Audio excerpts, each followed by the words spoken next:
Last है जो आपने पुरअमन एहतजाज किया था, उसके कुछ विजुअल्स जो हैं आपको थोड़ा दिखा दूं, क्योंकि ये देखें, ये मैं ये नहीं कह रहा कि इमरान साहब और आपकी नीयत पे कोई शक है, मैं नहीं कर रहा, नून लीग करे कोई और करे, मैं नहीं कर रहा इस पे शक।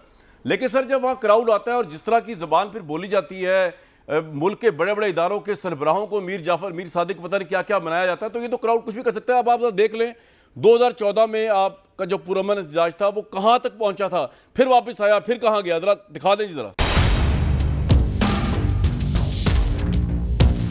हमने नवाज शरीफ की हुकूमत को नहीं चलने देना। मेरा कह रहा है इनको यहाँ से निकालो, इसको खिलवाड़ से पकड़ के प्राइम मिनिस्टर हाउस। सिविल नाफरमानी की कैंपेन शुरू करें।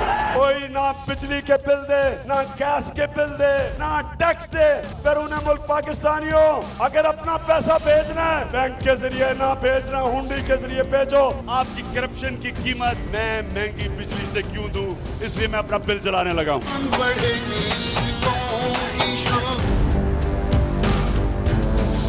मैं सबसे आगे निकलूंगा बाहर रेड जोन की तरफ। कुछ हुआ पहले गोली मुझे लगेगी, 2 दिन के बाद आपका टाइम खत्म हो गया। पुरअमन इनकलाब का दरवाजा बंद कर देते हैं तो आप खूनी इनकलाब का दरवाजा खोल देते हैं। ऐसा पागलपन ना करना के बजाय 1 हफ्ते में जाने के कल ही तुम चले जाओ। सर ये तो हम सारा वायलेंस देख चुके हैं, लेकिन इफ्तिखार भाई मैं अपने सवाल पे आता हूँ। देखिए इसकी प्रेडिक्शन तो आप भी नहीं कर सकते, मैं भी नहीं कर सकता कि अगर वहां लाखों का मजबा इकट्ठे होने दिया जाए उसके बाद वो क्या करेगा। और आप यकीन करें इमरान खान साहब के मुतालिक कोई प्रेडिक्ट नहीं कर सकता, वो कभी भी कुछ भी कह सकते हैं। ये तो आप भी प्रेडिक्ट नहीं कर सकते, आप कहेंगे इसमें मैं आपकी बात मानूंगा नहीं। मैं भी इमरान साहब को 14 साल से जानता हूं, लेकिन मेरा सवाल ये कि इस सारे माहौल में जो क्रिएट हो चुका है, आप इस कांस्टेबल भी शहीद हो रहे हैं, वहां कंटेनर्स भी लगा दिए गए हैं और पुलिस भी जारहाना और गवर्नमेंट भी एग्रेसिव हुई हुई है आपके ऊपर, वो कह रहे हैं हम नहीं करने देंगे। आप अभी भी कहेंगे कि बच्चे, बूढ़े, औरतें इस एहतजाज में आए? बस इसका जवाब पहले प्लीज दे दें। मैं पहली तो बात ये जो दिन आपने दिखाया, मुझे याद है मैं और मेरी बीवी निहत्ते खाली हाथ मैं डी चौक में मौजूद था जब इस हुकूमत ने, जो अभी हुकूमत है, इन्होंने चौधरी निसार ने उसको लीड किया, मेरे ऊपर और मेरी बीवी के ऊपर, निहत्ते बंदों के ऊपर, मैं गवाह हूँ, इन्होंने टीयर गैसिंग किया, इन्होंने बच्चों के ऊपर टीयर गैसिंग की थी, हमारे ऊपर इन्होंने गोलियां चलाई, मेटल बुलेट। 58 बंदे पिम्स में थे उस दिन, मुझे वो दिन भूल नहीं सकता, मेरे दिल पे लिखा हुआ वो दिन। आज भी वही खेल खेला जा रहा है। इनका बयानिया क्या है जी, वो बयानिया सुने जी, खूनी इनकलाब आ रहा है, इनके पास शेल्स हैं, इनके पास जनाब आंसू गैस आ गई है। ओ भाई हम तो कह रहे हैं सर, लेकिन आप अभी भी कह रहे हैं, इफ्तिखार में आपका पॉइंट आ गया, मुझे आगे चलना है। मुझे सिर्फ बता दीजिए कि औरतें बच्चों को आना चाहिए। एक मेरी बात सुन ले, इसमें एक बात सुन ले मेरी आप। मैं अभी 4 दिन जो है सिंध से होके आया है, दौरा मैंने किया अली जदी साहब के साथ, मैं पाकिस्तान में भी घूमा। ये मेरे या आपके या इमरान खान साहब के कहने पे लोग नहीं आ रहे हैं, ये पाकिस्तान निकल रहा है, इसको कोई कंट्रोल नहीं कर सकता। सर पॉइंट आ गया, बिल्कुल आएंगे।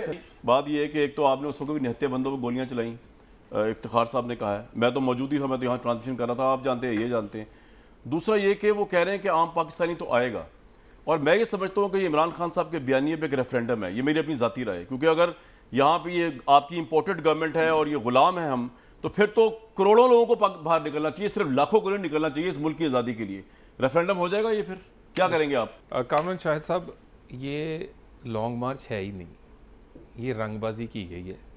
मुझे अब ये बताएं, एक छोटा सा सवाल, मैं सियासी कारकुन हूँ, 2 दिन नोटिस पे कराची से, कोयटा से, हैदराबाद से, रहीम यार ख़ान से, मुल्तान पे तो किसी अकेले आदमी ने सफ़र करना हो तो वो भी 2 दिन पहले टिकट ले लेता है, अपना कोई बंदोबस्त कर लेता है। लाखों लोगों को लेके आना, वहाँ बंदोबस्त क्या है, रहना क्या है, खाना क्या है, करना क्या है, ठीक है, ये सारी की सारी। आप कह रहे प्लानिंग नहीं थी इसकी? नहीं, ये रंगबाजी है ना। अच्छा, रंगबाजी। और ये इनका ख्याल ये है कि इकॉनमी का हम बेड़ा गर्क कर गए थे, अब हम कोई इस तरह का माहौल पैदा करें कि इस मुल्क में अमन भी नहीं है, और फिर धड़म से वो जो श्रीलंका है ना, वो श्रीलंका के पैटर्न पर इसको डाल गए थे, और अब मजीद इसे श्रीलंका बनाने के लिए आखिरी एपिसोड्स करने जा रहे। अगली पुरअमन कितने हैं? पिछली आपने सारे आपके इनको पीटीवी पे कौन चढ़ दौड़ा था, पार्लियामेंट पे कौन चढ़ा था, शलवारें मुबारकबाद दी थी, जो मैं कह रहा हूँ साहब सारी चीजें हो गई। उसके बाद मुझे ये बताइए, ये कौन सा पुरअमन एहतजाज है कि आपके घर दस्तखत दे पुलिस वाला और अंदर से गोली आए उसके सीने पे? अमेरिका से आज़ादी के लिए पाकिस्तानी सिपाहियों के सीनों पे गोली मारी जाएगी?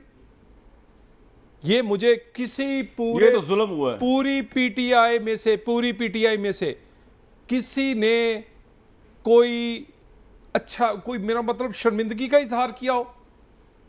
वो जो बंदा जिसने मारा है वो कह रहा है कि मैं पैसे दे के छूट जाऊंगा।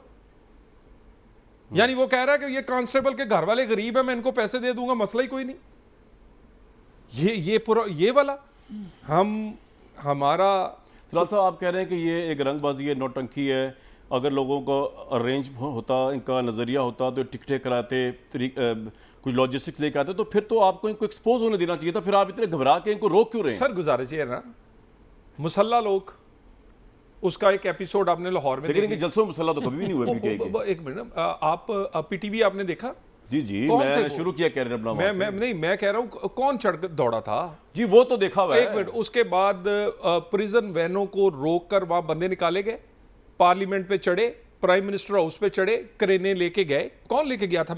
मैं आपको उसका एग्रीमेंट भेज रहा हूं जो इन्होंने उस वक्त की वजारत दाखिला को जिस पर साइन किए थे, क्या उसको लबे-लबाब बता दें। जिस पे अंगूठा लगाया था, क्या है? उस पे 30 से 31 शरायात थी, जिसमें पुरअमन रहना, अपनी जगह जो जहां पर वो क्या तो रहे पुरअमन रहेंगे, औरतें बच्चे गुजारिश आएंगे। सुन लेना, पिछला इनका ट्रैक रिकॉर्ड इस वक्त इन्हें बता दें कि इन्होंने चारों, एक तो सूबा ही इनके पास है ना जो इस वक्त जिसमें यलगार सीएम समेत की हमारे पर करेंगे या हुकूमत पर, बाकी में ये क्या लॉन्ग मार्च एक शहर का काम है?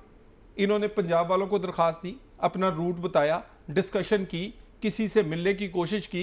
मुझे कोई प्रेस कॉन्फ्रेंस ही दिखा दें कि इन्होंने कहा आज लाहौर में हो रही थी, लेकिन वो बात सुन लेना, अब तो शुरू हो चुका है ना जी। उसके बाद सिंध वालों से, बलोचिस्तान से कोई हमसे प्लान शेयर करें, उसके बाद ये बैठते, हम इन्हें पूरी का पूरा तहफ़्फ़ुज़ देते। आपसे मांगी तो है इजाजत, श्रीनगर रोड पे दे दें आप। नहीं, श्रीनगर रोड पे इजाजत मांगने वो कह रहे हैं पुरअमन रहेंगे। इमरान साहब ने भी आज कहा हमने तशद्दुद नहीं किया। देखे इमरान खान का कौन, उसका ट्रैक रिकॉर्ड देखा है आपने? और उसके बाद ये सारी चीजें जो है ये तय करके चलते, हम इनको पूरा वहां प्रोटेक्शन देते। ये तलाल साहब कल तो सादम हो गया। अगर मेरी बात, केपी से तो आएंगे ना लोग, हजारों लाखों आएंगे। और सर पिछली सारी जगह से आप रोक भी ले। पिछली दफा भी केपी इनकी हुकूमत थी, 4 आंसू गैस के शेल, इनके आंसू बंद नहीं हो रहे थे। इनके वहां से हजारा से लेके वो लंडी कोतल तक ये रोते जा रहे थे। ये जितने बहादुर हैं हमने देख लिए हैं, कमाल करते हैं। ये बिल्कुल इनके देखिए मसला ये है।